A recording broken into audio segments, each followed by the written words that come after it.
everyone? Welcome back to another great episode of Facts and Stats. We appreciate all of our supporters that we've been having over the past couple of months. If this is your first time watching, make sure you like, comment, and most importantly, subscribe for us. We appreciate that. Today we have some very hot topics to talk about, but before we get into that, we have a special guest, Salty, on the call. I'm gonna allow him to introduce himself, and we're gonna go ahead and get started. What's going on, everybody? I'm Salty. My name's Ben, and I'm a student at UConn, and I'm just a sports fanatic. I'm into all this stuff: basketball, football, baseball, everything, and I'm here to talk. Yes, sir. Yes, sir. So, to get started, the best player in the world to me, Luka Doncic, game winner last night over Paul George. Over the Clippers, over Reggie Jackson, actually. Um, Yeah. he's the youngest player to hit a buzzer beater in the playoff NBA history. And I just have one question for y'all. First, how do y'all feel about that game? Anyone can go ahead and start first. And is Luka a top three player in the NBA right now? First of all, we're gonna start it off like this. All right. So my man Paul George has been slumming it for the past 3 games, right? Mm-hmm. He had a great game one. I give him that. But the rest of the games, he's just been not himself. I don't know if it's the shoulder injury coming back to him. I don't know what it is, but he's just not being aggressive. And he's not helping the Clippers out at all. So if I Paul mean, George is watching this, I need you to get it together. Get it together for my sake, so people can stop hating, so they can take these ball franks out their mouth. God. So Respect, yeah, man. respect. He But has yeah, been. back to Luca. He had a great game, triple double, 40 points. The youngest player that even knew that. Come on, man, that's amazing. So Mm, shouts out to him. He knocked down Reggie Jackson in his jaw. I don't know why they switched that. They should yeah, have kept yeah. Kawhi on He, him. he should have fought through that. Yeah, he should have fought through Yeah, that. but yeah. hey, hats off to Luca though. Great game. Okay, talk to me, Q. How you feel about it? How you feel about the game, the series, Yeah, Luca? legendary, legendary performance. That what he did, that was crazy, especially being down and not having Porzingis. Right. That like it's no way you could just not tip your hat off to that, Right. especially when you think about the fact that he led his team, he hit big shots all through the overtime, and then he hit the last shot with 3 seconds left. Um, a question I have for y'all is, as far as the Clippers, when do y'all think it's time to have a discussion about Doc Rivers? And well, I think when they if they was to lose, do you think there's a conversation to be had about Doc Rivers, because he has a lot of teams that kind of underperform in the playoffs? Like, he's been coaching the Clippers Mm-hmm. when CP3 and Blake Griffin was there, and they never made it past the second round. And CP3 leaves, and then he makes it to a conference final, uh, and then they get Kawhi and PG, and now they're having first round struggles. Okay, So so uh, if they lose, I think it's a conversation to be had. how you feel about Well, that, Salty? I, Go ahead, Mark. Oh, okay. Go no, ahead, no, Salty. no, Go ahead. you Go good. ahead. Well, I think a lot of the series has to talk about Rick Carlisle and like his ability to understand. Like the Doc Rivers has been coaching the same way for so long. Like his defensive schemes, like he knew that switch was coming. Mm-hmm. So all you had to do Mhm. was get Luka the ball. Like it didn't matter where on the floor because he had enough time to create a shot. It was just if you got the ball in, Luka was going to have a chance to at least get a look, especially over a smaller guy and someone who's just not. He's not a talented defender. That's not what Reggie Yeah, Jackson is. at all. Right. Bench. So like, and Rick Carlisle's been doing it for just as long as Doc Rivers has been in the same conference, and with less talent, he's achieved more. Like, he has a Right. ring. Mm. You know, he's beaten up on him right now in terms of like the coaching Yeah, schemes. yeah, Like definitely. Yeah, I agree. I agree. he's out coaching him. So it's like I get Doc Rivers struggled with CP3 and Blake Griffin never being healthy in the postseason. Like I'll give him that. They never really played together for an extended period of time in those playoff runs. There was always someone out. But I think that if they lose in the first round, I think next year would be Doc's last year. If I was Ballmer, I'm getting rid of him now. But I doubt that they move off of him that quick. I think it'd be one. Yeah. Well, he did get a ring in Boston though, so I wouldn't put too much hate on Doc Rivers right now. But his defensive scheme is a little He. subpar right now. yeah, but that was like 12 years ago, though. Are we still gonna? like use that, especially when he had a big kind of like a big four. He had Rondo, Paul Pierce, Ray Allen, and KG. So, and then they only won one, and it's been a long time since they even. I don't even think Doc Rivers ain't even make it to a finals. After that one, nah, well, yeah, they went back. After that, they went to the finals twice. Yeah, they played the Lakers twice. To the finals twice. Yeah. So that's some good coaching right there. Yeah, so basically ever since 2010, he hasn't really done anything significant with the rosters he had. I mean, I know he had time on the Celtics and LeBron and the Heat were running things over there, but I don't know, man. It's just when coaches be having talent and you see stuff like what happened last night where on the last like play of the game, you got Reggie Jackson guarding Luka Doncic one-on-one. Like, you don't want to throw a double at him and make somebody else beat you. I think isn't that kind of like coaching one-on-one?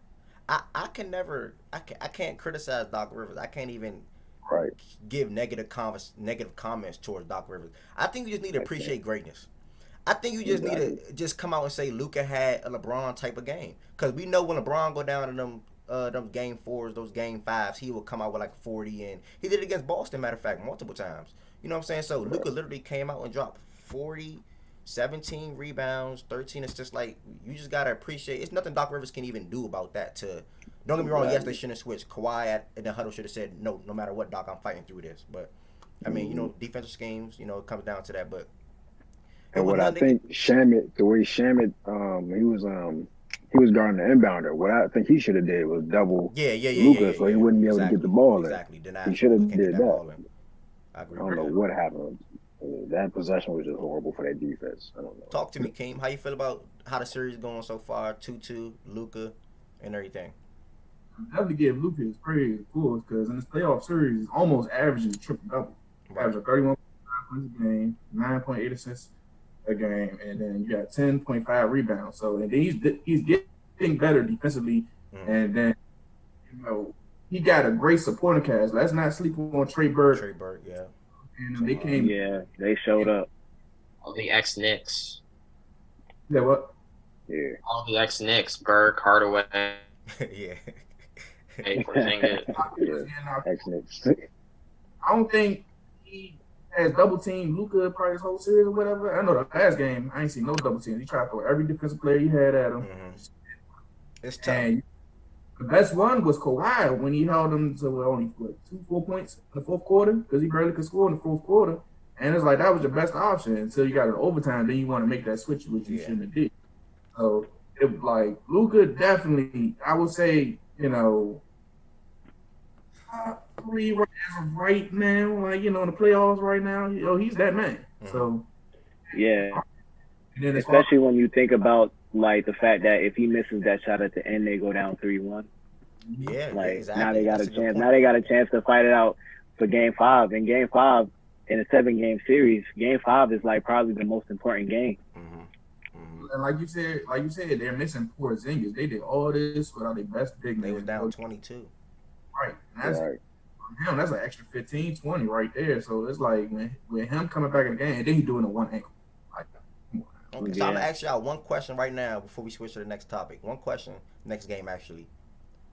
Is Luka a top 3 player in the NBA right now? I'm not ready to say that yet. I can't put him. I'm not ready to say that yet. Talk to me. I can't put him above LeBron, Kawhi, or Giannis yet. Okay, King, talk to me. I wouldn't put Giannis in the top. He's better than Giannis, by the way, to me. Luka's my early pick for MVP next year. I'm gonna leave it at that. Yeah, we're gonna leave it at that. But I calmly say, safely say, top 5 maybe, probably. Okay. All right. I just wanted to ask y'all so I can have this recorded, live for me when I look back next year, and I come back to y'all and say, I told you so. But last night we seen another historic performance.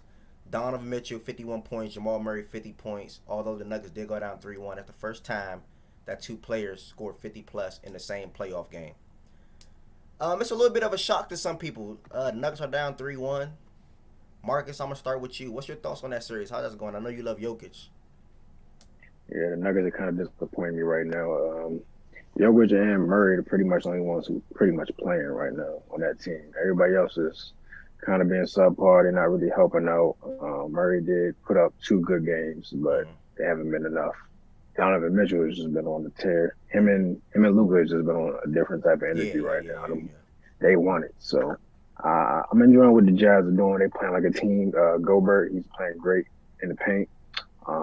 They just got Mike Conley back. He's doing great Big as boost, well. So big boost.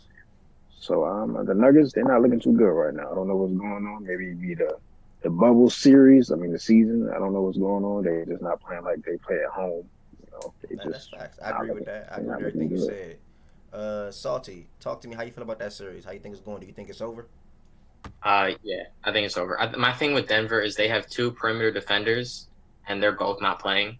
Will Barton's not playing, and Gary Harris isn't playing, and those are their guys. Like Torrey Craig, he's alright. He's not a substitute for those two though. He's not as athletic, and he's just not as talented as those 2 guys. Like if you want someone to match up with Donovan Mitchell, and Mike Conley hasn't played like this all season. I don't Right, know what.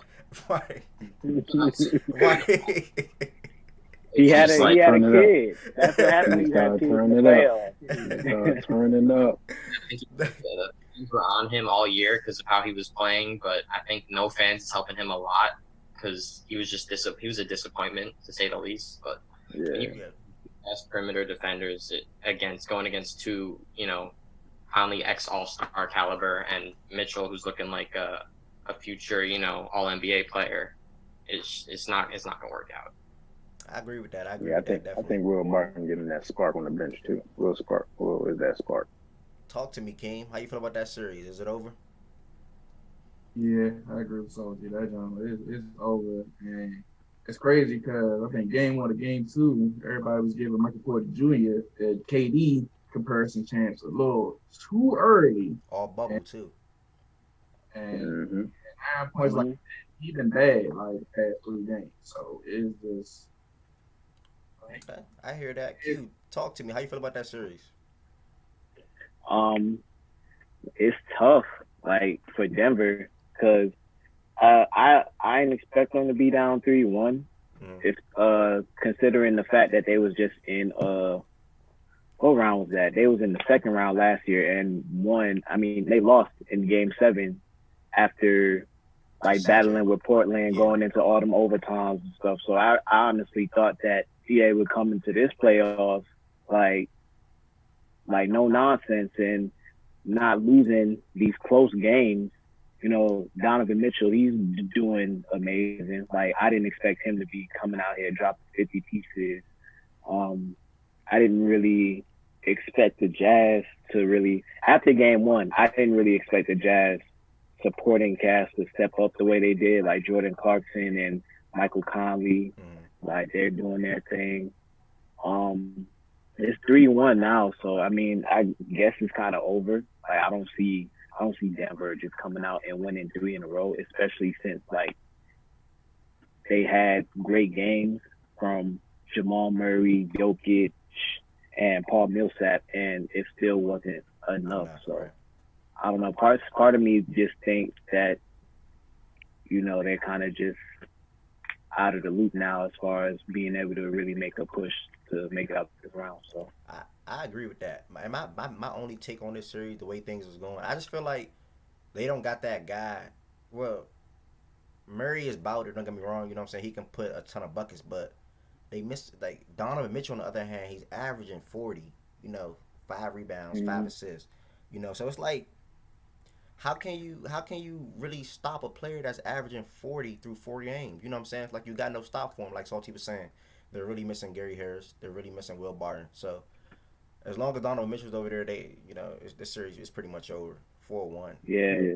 And another thing, it shows you why you can't really like fall behind in the playoffs because last game they got blown out and I almost said Jamal Crawford. Jamal Murray giving you 12 and Nikola giving you 15 and Paul Millsap giving you 8. Like you can't have those type of games Mm-hmm. because like you're not even guaranteed to win the games where you do go When off you do go as we just exactly, seen. exactly. So That was a great like point. you just can't like you can't have any slack in the playoffs. And I feel like if they would have came with more energy in game 3, it could be a different story. But they didn't. The Jazz did what they needed to do. They took a heartbreaking L game 1, but ever since game 1, they've been winning back to back to back. So yes, sir. Yeah, Mitchell's just on a tear right now. He's the third player in NBA history to have 50-point games in one series. So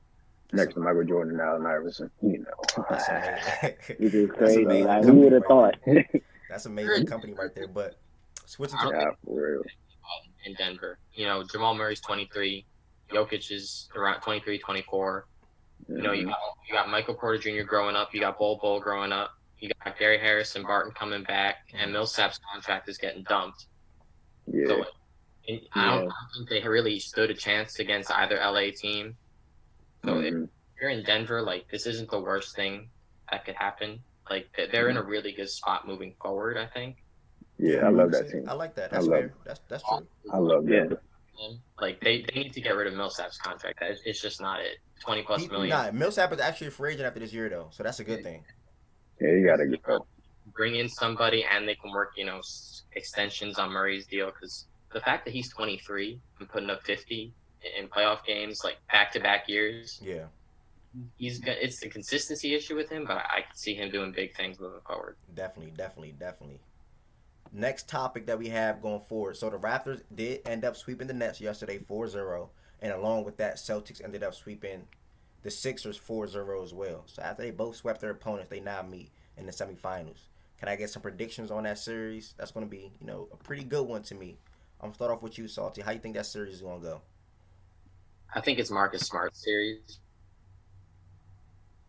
Like, when you look at Toronto, their two playmakers are Van Vliet and Lowry. Siakam benefits a lot because of what the action they're able to create on the defense, the way they're able to break down defenses. And I think that Ibaka and Gasol benefit in the same way. And I think Marcus Smart has just, like, a great matchup against this team. He's bigger and stronger than both those guys. I give the edge to Boston because I think they have the best ability to slow down those guards of any team in the East. I don't like Milwaukee's matchup with them, but I really like Boston's matchup. So how do you feel like that series? So you like Boston to win. What do you think the series will go? 5? I think they benefit actually by not having so many mouths to feed with Hayward missing time. I think they could. I think they can win it in 6, but I'd like to see 7 games. Okay. Keem, talk to me. How you think that series is gonna go? Boston and the Raptors.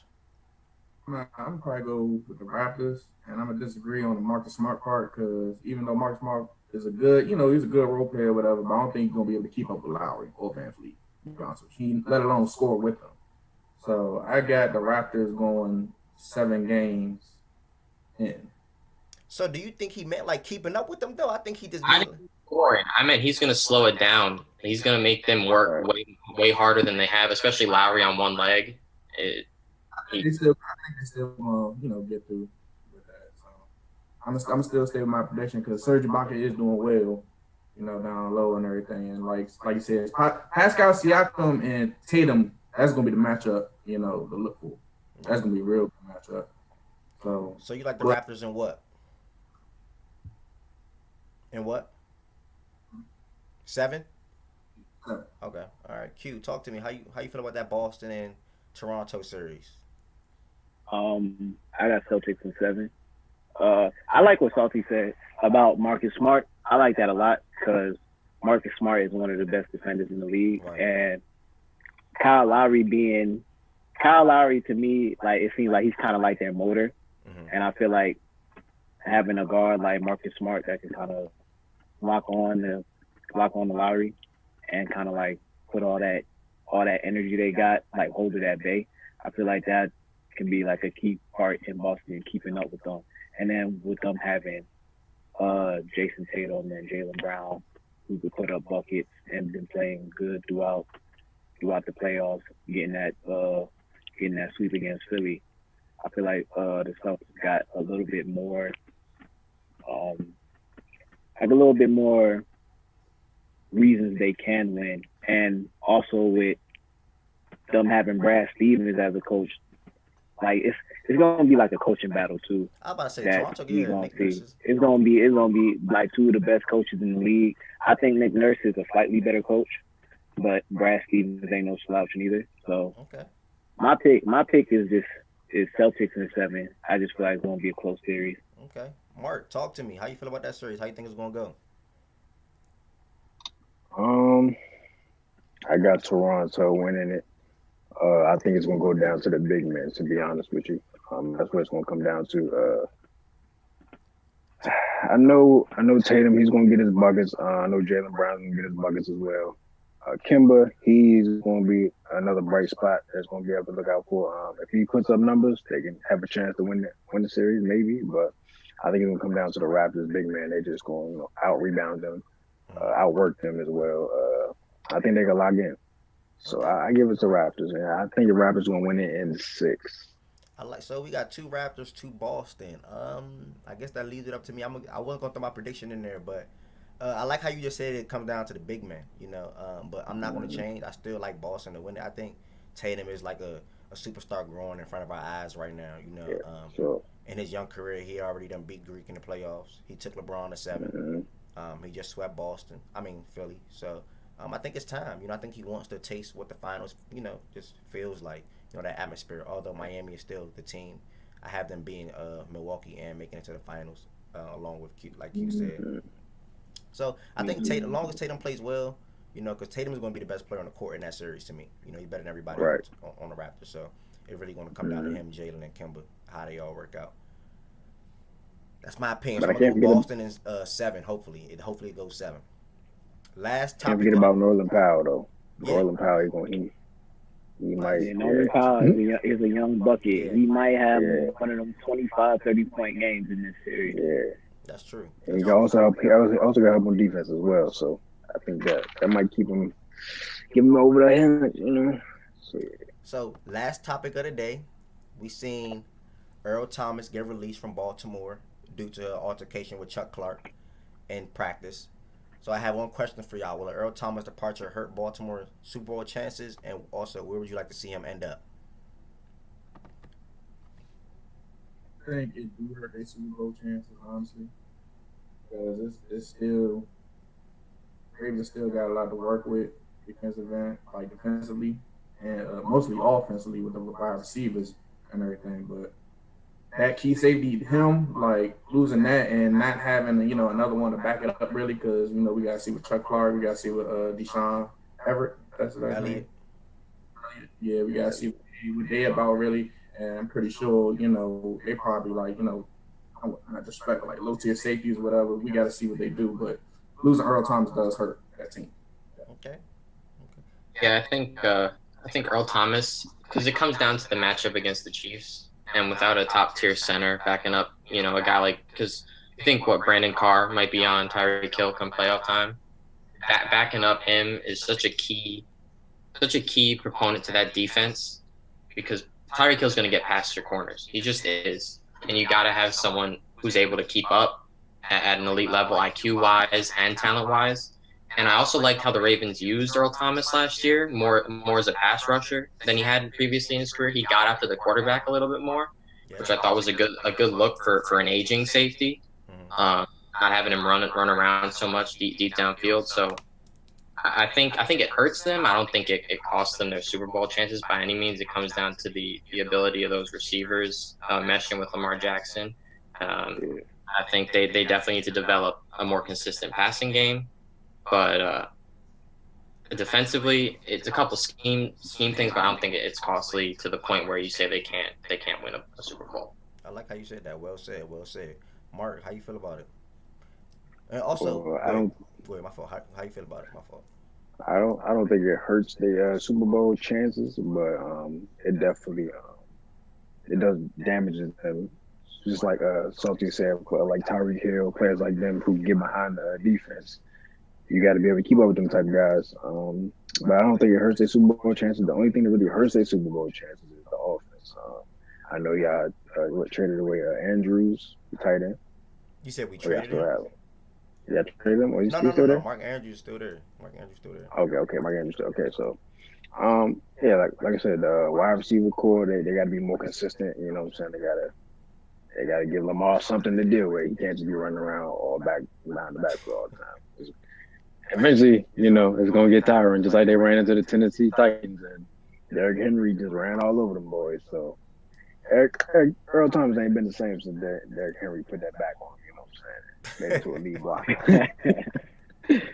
But yeah, I don't think it hurts their Super Bowl chances. But I think offensive wise, that's the reason that they don't get there. Okay. So do y'all think like this little situation being that Earl Thomas is like a it seems like he like a respected guy among the Baltimore Ravens. Do y'all think like this issue could like cause some internal locker room drama or anything? So Uh, coming from a Ravens fan, I think it's joy, because we love Chuck Clark. We just re-signed him to a contract this offseason. And Mark Andrews said today actually that he's a leader of our defense. So I feel like it was coming, in my opinion, like a jealousy type of thing because Chuck is on the rise. Right. And if you look at the altercation or what happened was all Chuck did was like he did slam his helmet down, but Earl Thomas blitzed on the outside and the touchdown went to where Earl Thomas was supposed to be. So Chuck seemed like he was fed up with that, and Earl Thomas couldn't really, handle that. And, so he swung a punch. Ultimately led to us releasing him, and I'm happy about it because Deshaun Elliott, he's really the truth, and it's third year now, and I'm waiting for him to finally get a chance to ball out. So Earl Thomas, like Salty said, was aging, so he always was my favorite safety. Don't get me wrong, we did use him as a pass rusher last year. He was, that IQ, just that knack for the ball is gonna be missed. But at the end of the day, our locker room is better, in my opinion. The John Harbaugh locker room too. I'm not too worried about a locker room run by John Harbaugh getting into, especially with veteran presence on the team like Mark Ingram and guys like that who are all about team. I'm not too worried about it. Last question before we wrap it up though. So y'all didn't answer. Where would y'all like to see him play this season? I know everybody wants to size the Cowboys as usual. They always want that boy to go to the Cowboys. They want the top safety. They want the top corners. They're not gonna get that man, but I think his best spot maybe to go to could be maybe the 49ers. Okay. Maybe the 49ers. Just to add a little something to that defense, Okay. Nah, I'm a big Cowboys fan. I want an Earl Thomas forever. I don't see it coming. I don't see it happening. We got Xavier Woods back there. They're legit. Haha's actually. People think he's pushing 30. Like he's not. He's 27. He's a young dude. Yeah. He's got time. This early career too. Like they're both young and athletic. I don't think there's a reason to really panic. I can see him going to Philadelphia though, in the same division. Philadelphia after Malcolm Jenkins departed. They were looking for safeties. They looked at Haha. I think that there's a good chance he ends up right in the division with Dallas. I like that. But I don't see him going to Dallas. Okay. King, talk to me real quick. 2 minutes. I would like to see him with Arizona next to Buda Baker. Okay. Okay. All right. Cute. See that. He ain't coming to my team, so I don't care where he goes to. Ain't nobody coming to no Jets. Where would you like to see him play though? Like, tell me one team where you like to see Earl Thomas suit up this year coming up.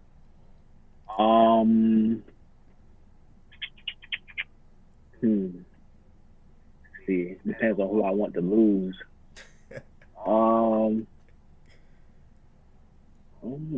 What conference is It's probably like it don't even matter. What conference is them. Yeah, it really don't even That's how matter. I feel about it. Look, it really we don't even released matter. him. It don't even matter. I would love to see him end up in Dallas, but I just love the point that Salty made on him seeing him in Philadelphia. So I like that one, honestly. That's cool, Philly. I like that.